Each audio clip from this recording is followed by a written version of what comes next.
पति परमेश्वर आप ऊंचे सिंहासन पर बैठ करके अपनी प्यारी अर्धांगिनी को याद किए हैं। बताइए इस वक्त मुझे बुलाने का क्या कारण है स्वामी जी? क्या बताऊं तुम्हें दरबार के बारे में।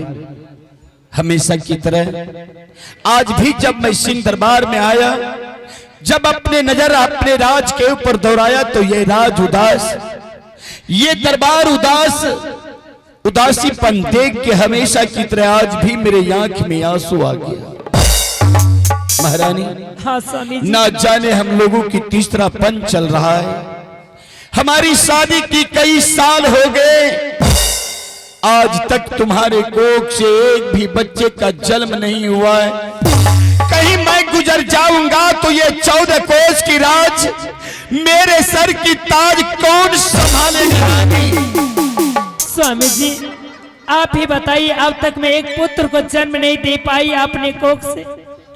प्रजाओं के बाद प्रजाओं के बीच जाकर के मैं किस माँ बहन का गोद का बेटा लेकर मैं अपनी गोद भर लूं स्वामी जी? नहीं महारानी, एक दिन हम लोग किसी का बच्चे अपने गोद में ले लेंगे तो बच्चे वाले नहीं कहा जाएंगे। वैसे भी 1 रुपया को रुपया नहीं कहा जाते। परंतु महारानी, ना जाने ईश्वर की साथ हम दोनों प्राणी से ऐसी कौन भूल हुई है जो ईश्वर नहीं तो मेरे फरियाद ले रहे हैं, ना जाने नहीं तो तुम्हारी पुकार सुन रहे। हे माँ दुर्गा, हे माँ दुर्गा, ना जाने ऐसी क्या भूल हुई थी महारानी से जो इनके कोख से एक भी पुत्र या पुत्री का जन्म नहीं हो रहे। हर सबके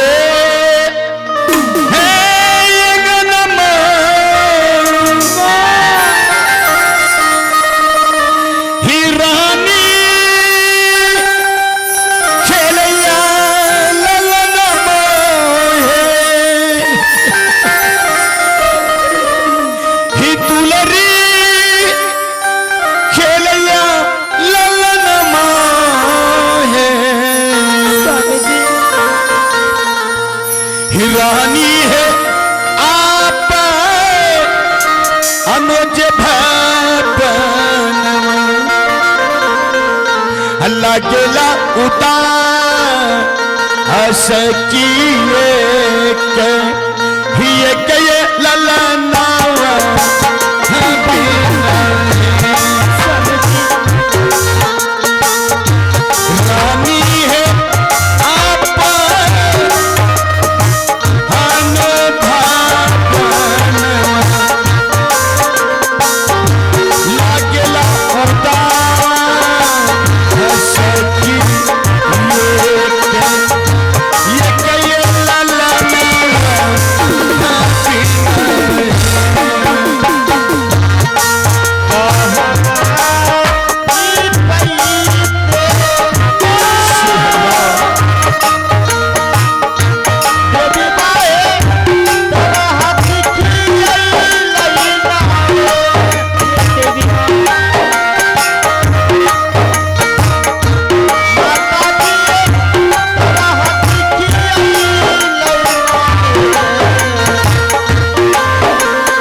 परमेश्वर। महारानी मुझे पुत्र चाहिए, नहीं तो ऐसा हो जाएगा लगता है कि पुत्र के लिए मेरा प्राण चला जाएगा।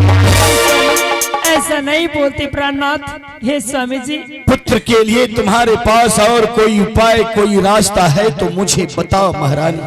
मैं समझ रही हूँ, अपने बेटे के लिए मैं खुद डैन बन करके अपने कोख के बच्चे को खा गई हूँ। इसलिए स्वामी जी, आज पुत्र के लिए मैं महल से कुछ सोच कर आई हूँ। पुत्र के लिए तुम क्या सोच कर आई हो? यही सोच कर आई हूँ। उम्मीद अब नहीं है कि माँ कभी बन पाऊंगी मैं, इसलिए आप दूसरी शादी कर लीजिए। महारानी, ये तुम क्या कह रही हो? स्वामी जी, आखिर बार बार शादी से आप क्यों इनकार हो रहे हैं? महारानी, जब जब मैं पुत्र के बारे में तुमसे बातें करता हूँ तो ना जाने तुम मुझे दूसरी शादी करने के लिए कहती हो। इसलिए स्वामी जी, कल मेरी छोटी बहन घर में आएगी, हो सकता है ईश्वर की कृपा से उसके कोख से पुत्र का प्राप्ति होगा, मेरी भी गोद भर जाएगी और राज्य का कलंक भी मिट जाएगा। स्वामी जी, महारानी, मैं अपने राज में देख रहा हूँ जो व्यक्ति 2 शादी किए हैं उसके घर में सुबह शाम लड़ाई होते, सुबह शाम झंझट होते। तुम एक पुत्र के लिए मेरी दूसरी शादी करा के अपने महल में लड़ाई झंझट करवाने के लिए चाहते? नहीं स्वामी जी। अरे महारानी, बता मुझे, एक महल में 2 महारानी हो जाएंगे, उस समय कहीं मेरा दिलो दिमाग ज्यादा चला गया छोटी महारानी के ऊपर तो तुम्हारे मन में कितना तकलीफ होगा? स्वामी जी, मैं सारी तकलीफों को सह लूंगी पुत्र के लिए, लेकिन आप दूसरी शादी कर लीजिए। स्वामी जी, ठीक है, अगर तुम पुत्र के लिए हर कष्ट झेलने के लिए तैयार हो तो मैं आज दूसरी शादी करने के लिए तैयार हूं। स्वामी जी, बिजली बेटा महामंत्री,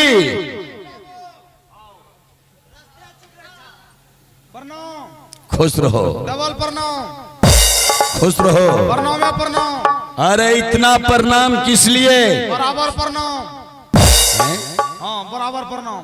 इतना खुश हो रहा है, कुछ पाया है? मोबाइल वोबाइल क्या? मोबाइल नहीं पाए हैं। क्या पाया है? देखे हैं। देखे हैं। क्या देखा? नवका पानी में। हाँ, नवका पानी में। अच्छा। नवका गरे ले हैं? गरे हो।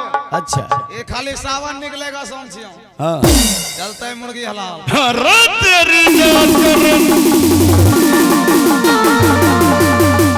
नहीं मारो मुआंदब से। हाँ, मौसम मेरा खराब मत किया करो। आज इसी समय तुम यहाँ से निकल जाओ विक्रमपुर शहर। विक्रमपुर शहर? हाँ, किस लिए? वहाँ तुम्हें लड़की देखने के लिए भेज रहा। मैं क्या करो बिहार करवो? मेरी महारानी की कहना हुई जी कि मैं अब लगता है कि इस महल में मां नहीं बन पाऊं। जी जी महाराज। महारानी की कहना है कि स्वामी जी आप दूसरी शादी कीजिए। जी महाराज। महल में छोटी महारानी की कोख से कहीं बच्चे का जन्म हो गया तो ये राजपाट भोगने वाला हो जाएगा। वाह बड़ा बढ़िया सोचल खो तो। ठीक ना? अपना तैयार छिए? हाँ, क्या करेंगे? मैं तोरे बियाह होता हूँ। बेवकूफ कहेगा तो तुम्हारा होगा। नहीं नहीं, हम उन भोज खेमो।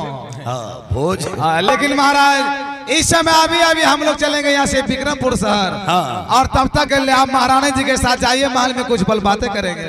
ठीक है, ठीक है, जी चलते रहेंगे रात भर। ठीक है बेटा, जाओ। महारानी चलो हम लोग चलते हैं, महल चलते हैं। क्यों नहीं स्वामी जी? मोहब्बती के शीशे पे पत्थर न मारो, ये दौलती कहाँ सबको मिलते हैं यारो।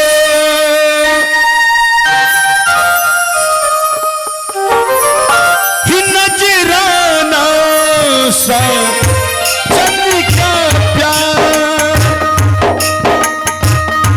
बूटे तारे जिसमें हजार लहराती जाए पल मेरा लालू दुबारा मनमाता, लालू दुबारा मनमाता।